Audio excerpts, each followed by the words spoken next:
काबीना के इजलास में नए सरकारी नक्शे की मंजूरी दे दी गई है, जिसे अक़वाम मुत्तहिदा में भी पेश किया जाएगा। कि क्या दुनिया कबूल कर लेगी, क्या इंटरनेशनल एड्रेस में ये नक्शा शामिल हो जाएगा।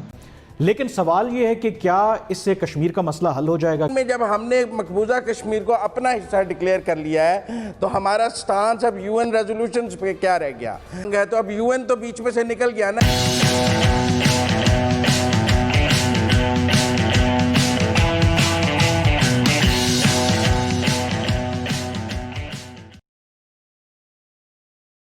नमस्कार, जय श्री राम। मेरी मातृभूमि चैनल पर आपका स्वागत है। पिछले साल जब भारत ने आर्टिकल 370 और 35A को एब्रोगेट किया और जम्मू और कश्मीर और लद्दाख को यूनियन टेरिटरीज में तब्दील किया, तब पाकिस्तान की हालत शेर के शिकंजे में फंसे हुए सुअर की तरह हो गई। अपने मिटते हुए अस्तित्व को बचाने के लिए जैसे सुअर तड़फता है, वैसे पाकिस्तान तड़फने लगा। पाकिस्तान को डर लगने लगा कि अब भारत पाक अधिकृत कश्मीर यानी पीओके और गिलगित बल्तिस्तान पर कब्जा करेगा। और अपने इस डर और बौखलाहट में पाकिस्तान ने एक बचकानी हरकत की। इस साल 5 अगस्त 2020 को जब भारत ने कश्मीर के विशेष दर्जे को ख़त्म करने की कार्रवाई को 1 साल पूरा हुआ, तब पाकिस्तान ने अपने ऑफिशियल मैप को बदल दिया।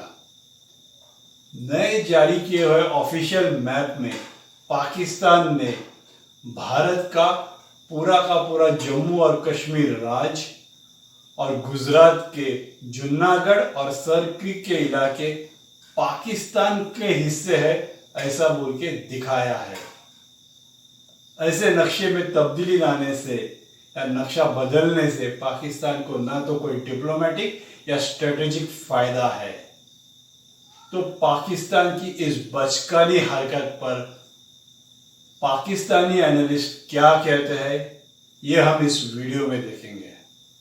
मगर सच्चाई ये है कि पाकिस्तान चाहे कितने भी नक्शे बदल ले या कुछ भी कर ले, आने वाले कुछ महीनों में या 1-2 साल में भारत पाक अधिकृत कश्मीर और गिलगित बल्तिस्तान पर कब्जा कर लेगा, क्योंकि वो भारत का अटूट अंग है।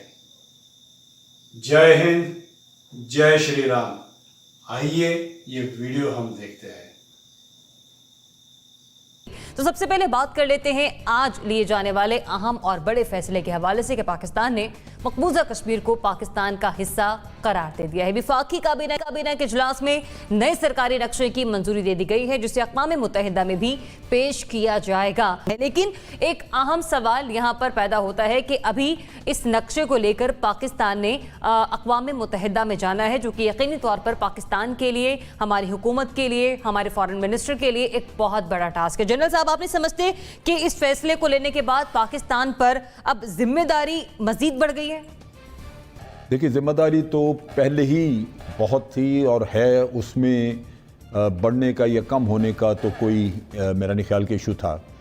असल चीज़ ये है कि आपने कुछ सिंबॉलिक काम किए हैं इस दफ़ा हुकूमत, लिहाजा एक तो ये है कि पूरे पाकिस्तान के लिए आज सरकारी तौर पे पाकिस्तान का एक नक्शा वादा कर दिया गया, लिहाजा कहीं कोई अभाम नहीं रहेगा। ये नक्शा जो है ये बहुत सारा उसके बारे में आपको हर सतह पे हमारे बच्चों को सबको एक आगाही भी देता है कश्मीर के बारे में और पाकिस्तान के दूसरे डिस्प्यूटेड एरियाज़ के बारे में, सियाचिन के बारे में, सरक्रीक के बारे में। तो यहाँ जब ये बाहर की दुनिया में नक्शा भी दिया जाता है, जैसे आप कह रही हैं कि यूनाइटेड नेशन में जाएगा या कहीं, तो फिर जो यकतरफा भारत अपने क्लेम करके नक्शे चला के दुनिया में बैठा था, उससे जो इम्प्रेशन जा रहा था दुनिया को कि हमने शायद वो कबूल कर लिया, उसकी बहुत बड़ी नफ़ी इस नक्शे के ज़रिए होगी।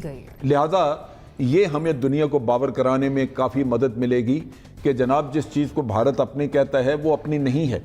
वो डिस्प्यूटेड है। हम भी उसको आज अपना समझते हैं जब तक कि अक़वाम मुत्तहिदा की करारदादों के मुताबिक उसका कोई वाज़ेह फैसला ना हो जाए। नासिर चुगताई साहब यकीनी तौर पर काबिल सताश इक़दाम है जो कि प्राइम मिनिस्टर साहब की जानिब से लिया गया, लेकिन दूसरे ही मानों में जिम्मेदारी बढ़ गई, उस पर भी मैंने बात की है। प्राइम मिनिस्टर ने यह भी कहा अभी ये नक्शा पहला कदम है, मतलब हम मजीद पॉजिटिविटी की उम्मीद रखें। देखिए, ये नक्शा जवाब है हिंदुस्तान को। हिंदुस्तान ने नक्शा जारी किया था, मुजफ्फराबाद के मौसम का हाल बताना शुरू किया था, हटियाबाला के बारे में, चौक के बारे में बताना शुरू किया था, क्या वेदर है। फिर हमने भी वही किया, वो नक्शा जारी किया, हमने नक्शा जारी कर दिया। और लेकिन अच्छा जवाब है और मुँह तोड़ जवाब है, ताख़िर से दिया है, लेकिन बहुत ठीक है, सही है, हो जाएगा। लेकिन मेरा अपना जो मसला है वो ये है कि क्या दुनिया कबूल कर लेगी, क्या इंटरनेशनल एड्रेस में ये नक्शा शामिल हो जाएगा, जहाँ हर नक्शे पर डिस्प्यूटेड लिखा हुआ होता है। यूएन रेजोल्यूशन जो है वो भी कहते हैं डिस्प्यूटेड एरिया है, तो वो भी नक्शा तस्लीम नहीं कर पाएंगे। लेकिन इस पर एक डिबेट शुरू हो सकती है, एक अच्छी डिबेट रिवाइव हो सकती है, बात हो सकती है। जनरल साहब ने जो बात की कि जिम्मेदारी बहुत पहले से थी, जिम्मेदारी पहले से थी हमारे ऊपर, इस बात की कि कश्मीरियों को मदद करें, उनकी आज़ादी में मदद करें, उनको आज़ाद कराएं। ये हमारा कमिटमेंट था, कायद आज़म से कमिटमेंट था हमारा, कायद आज़म से शुरू हुआ था और आज तक कोई इसको बदल नहीं पाया। कश्मीरियों की हिमायत करनी है। मैं तो जहाँ तक कह सकता हूँ कि अगर कश्मीरी अपनी कोई मुसल्लह जद्दोजहद शुरू करें तो मुझे और ज़रियाब को, जनरल साहब को उसकी मदद करनी चाहिए, उनमें हेल्प करनी चाहिए। और मेरी ख्वाहिश है वो शुरू करें। वो अब तक बहुत बुरा बन रहे हैं, बहुत मार खा चुके हैं। वो ओपन एयर जेल में नहीं है, वो कर्फ्यू में कल रात से, और ऐसा कर्फ्यू, अल्लाह अकबर। कामरान, अब ये जिम्मेदारी आपको लगती है बढ़ गई पाकिस्तान पर? कि 5 अगस्त 2019 का जो मोदी सरकार का इकदाम था, वो इकदाम था जो पहले 1947 के बाद कभी किसी भारतीय हुकूमत ने कोशिश नहीं की। इन्होंने कर दिखाया कि इलीगली कश्मीर को भारत के साथ नथी कर लिया। तो उसके बाद तो वैसे ही जिम्मेदारी बनती थी। और मुझे लगता है कि इसके 2-3 पहलू हैं जो हुकूमत का ये फैसला है।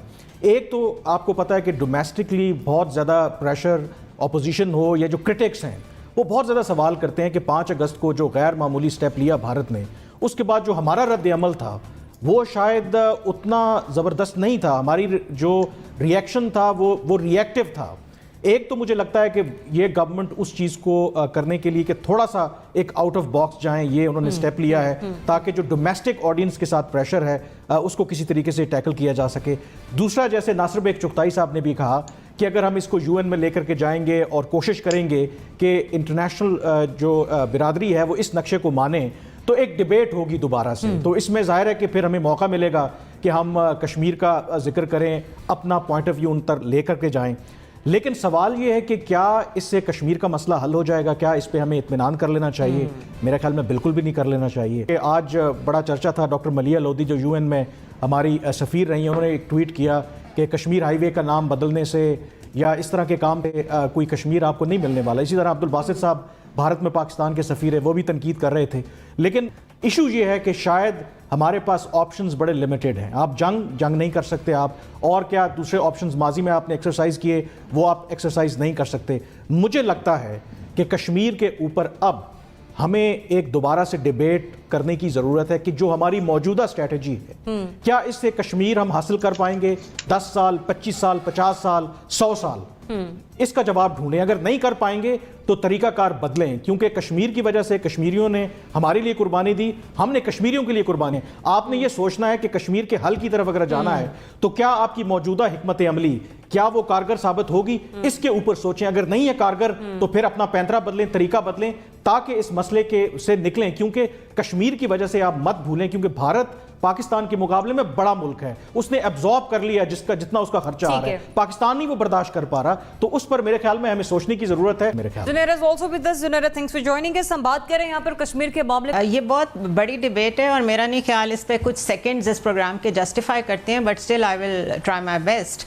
स्ट्रेटेजिक पेशेंस एक चीज़ होती है, लिहाजा थोड़ा सा हौसला करें वो लोग जो समझते हैं कि ये कश्मीर का हल नहीं है। This is a remarkable step और आप इसके बाद देखिएगा गिलगित बल्तिस्तान के बारे में जिस तरीके से इंडिया जाके हर जगह कह रहा है कि दिया मीर भाषा डैम मेरी ज़मीन पे बन रहा है, आप देखेंगे हमारा senate upper and lower house दोनों मिलके किस तरीके से उसको हमारा एक सूबा डिक्लेयर करेंगे और पाकिस्तान चाइना के साथ मिलके स्ट्रेटेजिकली किस तरह चीज़ों को चेंज करेगा। ठीक, मुजम्मिल सोहरावर्दी साहब, ठीक 1 साल बाद पाकिस्तान की तरफ से बड़ा बोल्ड स्टेप लिया गया है कश्मीर के मामले पर। आप किस तरह से इस पर एनालिसिस देंगे? ये जिम्मेदारी किस हद तक बड़ी है पाकिस्तान के लिए आने वाले दिनों में? देखें, इस हुकूमत ने मई और जून में 2 बहुत बड़े ब्लंडर्स किए। मई में पाकिस्तान के सरकारी टीवी ने एक नक्शा ऑन एयर किया जिसमें पाकिस्तानी कश्मीर, आज़ाद कश्मीर को इंडिया का हिस्सा दिखा दिया गया और बात यहीं नहीं ख़त्म हुई। उसके बाद जून में पाकिस्तान की एक सरकारी वेबसाइट से जो कोरोना के लिए बनाई गई थी, जिसमें कोरोना के अदाद-ओ-शुमार शो किए जाते थे, उस वेबसाइट पर भी पाकिस्तान आज़ाद कश्मीर को इंडिया का हिस्सा डिक्लेयर कर दिया गया। तो लिहाजा ये इबहाम जिसको इंडिया में और दुनिया में बहुत, मेरा मतलब है, हमें उसकी वजह से एम्बैरसमेंट उठानी पड़ी कि हमारी ऑफिशियल टीवी और हमारी ऑफिशियल वेबसाइट्स क्या स्टांस ले रही हैं। उसके बाद ये अब एक कवर अप स्टोरी है कि इन्होंने इसके ऊपर फिर एक ऑफिशियल नक्शा जाहिर किया और कोशिश की है कि जो गलतियां इनसे मई और जून में ऑफिशियली हो गई हैं, जिनको इंटरनेशनली पाकिस्तान को उसकी काफ़ी एम्बैरसमेंट और कीमत उठाना पड़ी है, उसको कवर अप किया जाए। पहली बात तो हमें ये समझनी चाहिए और अपने गिरबान में झांक कर देखना चाहिए कि ये क्या हो रहा है, खुद एहतसाबी भी कोई चीज़ है। दूसरी बात यह है कि हमने आज मकबूजा कश्मीर को पाकिस्तान का हिस्सा दिखाया है। मैं समझता हूँ बहुत अच्छी बात है, लेकिन एक एडमिनिस्ट्रेटिव ऑर्डर से दिखाया है। 5 अगस्त को इंडिया ने लेजिस्लेशन से किया जो किया। अगर आपने यही नक्शा करना था तो इसे कौमी असम्बली और सेनेट से अप्रूव करा लें और बाकायदा एक इसके ऊपर लेजिस्लेशन करके ले आते। ऐसे नक्शे एडमिनिस्ट्रेटिव ऑर्डर से तो नहीं लाए जा सकते।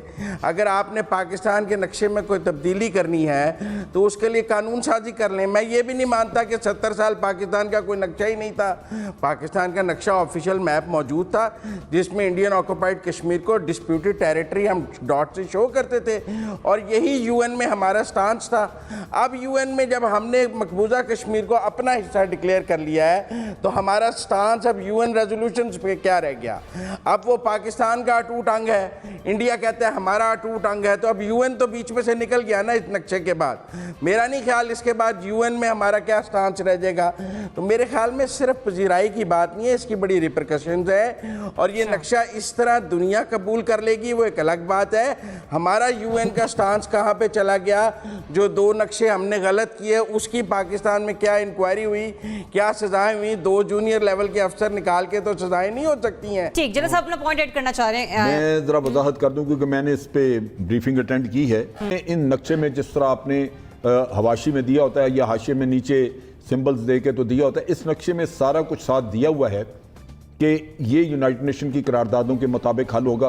बिलाखिर ये फलां चीज़ जो है ये इसका सरक्रीक जैसे है उसका भी स्टेटस और ये चीज़ें इंडिकेटेड हैं, मुख्तलिफ बाउंड्री लाइंस के ज़रिए इंडिकेट की हुई हैं। तो ये खासा एलेबोरेट नक्शा है। जब आप देखेंगे तो फिर आपको अंदाज़ा होगा कि यूनाइटेड नेशन की करारदादों का भी जिक्र है और वो वहीं मौजूद हैं और इसकी डिस्प्यूटेड नेचर भी वहीं रखी गई है। एक सिर्फ फर्क जो नजर आता है वो जो एनबीसी ने कहा था या शायद मैं ख्याल मुजम्मिल साहब ने भी जिक्र किया उसका, वो ये है कि हमारा ग्राउंड पे जो सिचुएशन है वो और नक्शा इसमें कुछ फ़र्क है। ग्राउंड में ये है कि एक्चुअली हमारी आज़ाद कश्मीर की गवर्नमेंट मौजूद है जो कि आज़ाद गवर्नमेंट है। नक्शा ये दिखा रहा है कि ये पाकिस्तान का हिस्सा है। वहाँ पे वज़ीर आज़म है, अपनी असम्बली है उनकी और अपना एक है वो हम उसको शामिल करके इधर नहीं दिखा रहे। भारत ने उसका ज़मीन पे भी एक ग्राउंड पे स्टेटस चेंज कर दिया, उसको यूनियन टेरिटरीज बना के तो नक्शे में ये तब्दील किया है। अगर आप ये करते हैं तो उससे इस कश्मीर के इशू को सेटल्ड समझा जाएगा कि पाकिस्तान ने आज़ाद कश्मीर को हिस्सा बना लिया, उन्होंने अपने कब्जे वाले को बना लिया और दुनिया उसको सेटल्ड कहेगी। लिहाजा पाकिस्तान ने इसको यूनाइटेड नेशन का डिस्प्यूटेड दिखाने का साथ इंतजाम करके तो इसकी वजाहत की है, लेकिन आप कह सकते हैं कि ग्राउंड रियलिटी और इससे थोड़ा सा फर्क मौजूद है। जनरल साहब मुझे इजाजत दें।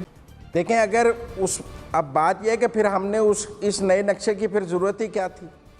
फिर तो मेरा मतलब है कि ये तो इसमें तब्दीली क्या हुई। हम उसको पहले डॉट से शो करते थे, अब आपने उस तरह शो कर दिया है। फिर जिम्मेदारी क्या नई बढ़ गई और नई चीज़ उसमें क्या हुई।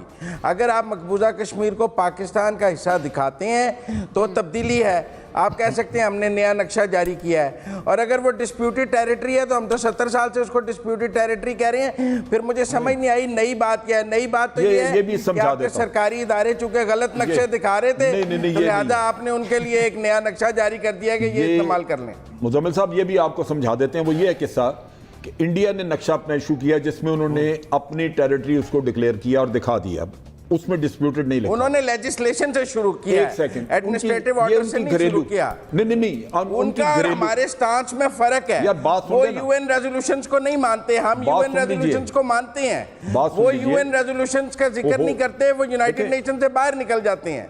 बात सुन लीजिए ना। वो कहते हैं ये बाइलैटरल मामला है, हम कहते हैं हमने यूनाइटेड नेशन जाना मतलब है। यहाँ पर पैनल हम में इंडिया इत्तेफाक बात नहीं है तो सुन नक्शे को लेना। लेकर मुजम्मिल सरवरी बात साहब। सुन अब लीजिए। दुनिया से क्या तवक्को रखेंगे आप नतीजे के बाद? उनका जो ये कहना कि यूनाइटेड नेशन की रेजोल्यूशन नहीं मानते, उससे रेजोल्यूशन खत्म नहीं हो गई। वो वही मौजूद हैं, वो डिस्प्यूटेड है।